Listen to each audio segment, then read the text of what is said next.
कुछ रातें सोने के लिए नहीं होती, कुछ रातें बस हमारी किस्मत बदलने के लिए आती हैं। मेरी जिंदगी में भी एक ऐसी ही रात आई थी। उस रात आसमान से पानी नहीं, आग बरस रही थी, इमोशनल आग। हाय दोस्तों, मैं हूँ ज़ारा, 25 साल की कॉर्पोरेट जॉब करने वाली एक सिंपल लड़की।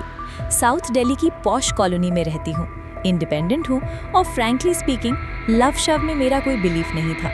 मुझे लगता था ये सब फिल्मों में अच्छा लगता है, रियल लाइफ में नहीं।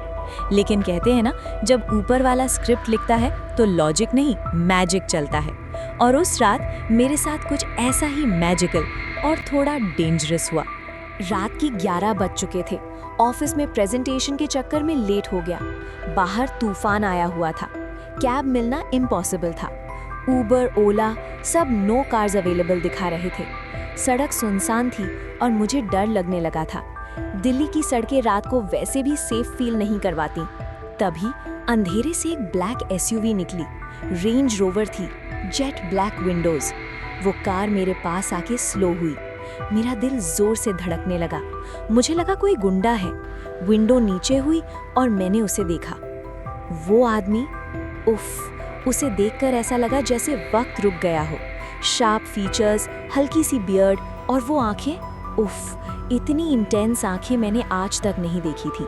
उसने बिना कोई फालतू बात किए अपनी हैवी और डीप वॉइस में कहा, बैठ जाओ, मैं ड्रॉप कर दूंगा, यहाँ खड़े रहना सेफ नहीं है। नॉर्मल लड़की होती तो मना कर देती, पर उसकी आवाज़ में एक अथॉरिटी थी, एक ऐसा नशा था कि मैं मना नहीं कर पाई, जैसे मैं हिप्नोसिस में थी। मैं चुपचाप कार में बैठ गई।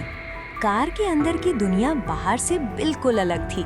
हल्की सी जैज म्यूजिक चल रही थी और कार में एक बहुत ही एक्सपेंसिव परफ्यूम की खुशबू थी, सैंडलवुड और मस्क का मिक्स। वो खुशबू आज भी मेरी सांसों में बसी है। हम दोनों चुप थे, साइलेंस था, पर ऑकवर्ड नहीं, बहुत चार्ज साइलेंस था। मैंने नोटिस किया वो बार बार रियर व्यू मिरर से मुझे देख रहा था। जब भी हमारी नजरें मिलती, मेरे पेट में बटरफ्लाइज नहीं, पूरे जू एनिमल्स नाचने लगते थे। हिम्मत करके मैंने पूछा, नाम क्या है आपका? उसने स्टेयरिंग पर अपनी ग्रिप टाइट की और एक किलर स्माइल के साथ बोला, विक्रांत। पर तुम मुझे स्ट्रेंजर बुला सकती हो। विक्रांत, नाम में ही कितना वेट था। उसने पूछा, बॉयफ्रेंड वेट नहीं कर रहा? मैंने कहा, नहीं है। उसने तुरंत कहा, गुड, क्योंकि आज रात के बाद शायद तुम्हें किसी और की जरूरत नहीं पड़ेगी। उसका वो dialogue, it was arrogant but God it was sexy. उस वक्त मुझे लगा कि अगर ये बंदा मुझे किडनैप भी कर ले तो मैं कंप्लेंट नहीं करूंगी। मेरे घर के बाहर पहुंचकर उसने कार रोकी। बारिश अभी भी तेज थी।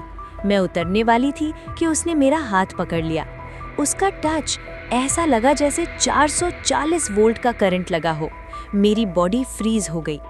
उसने मुझे अपनी तरफ खींचा। हमारे चेहरे सिर्फ 1 इंच दूर थे। मैं उसकी गर्म सांसें फील कर सकती थी।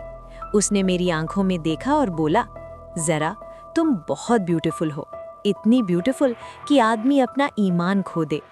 मेरा दिमाग कह रहा था, जरा जाओ, भागो, लेकिन मेरा दिल कह रहा था, रुक जाओ। उसने धीरे से मेरे कान के पास आके विस्पर किया, क्या मैं तुम्हें ऊपर तक ड्रॉप कर सकता हूँ कॉफी के लिए?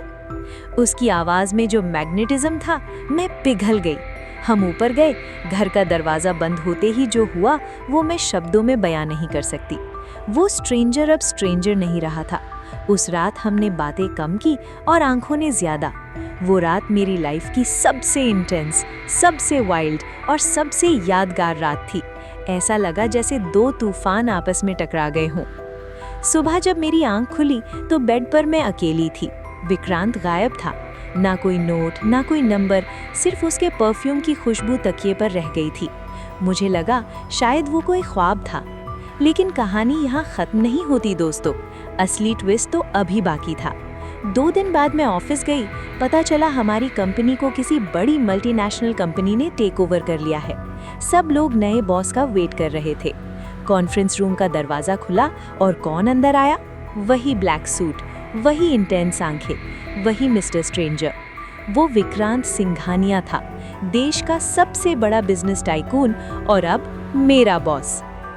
जब उसकी नज़र मुझ पर पड़ी, उसने वही किलर स्माइल दी और धीरे से विंक किया। मेरी तो जान ही निकल गई। ये सिर्फ एक वन नाइट स्टैंड नहीं था, ये तो एक डेंजरस गेम की शुरुआत थी। आगे क्या हुआ विक्रांत और मेरे बीच? क्या ये प्यार था या कोई साजिश? ये जानने के लिए वेट करिए नेक्स्ट पार्ट का।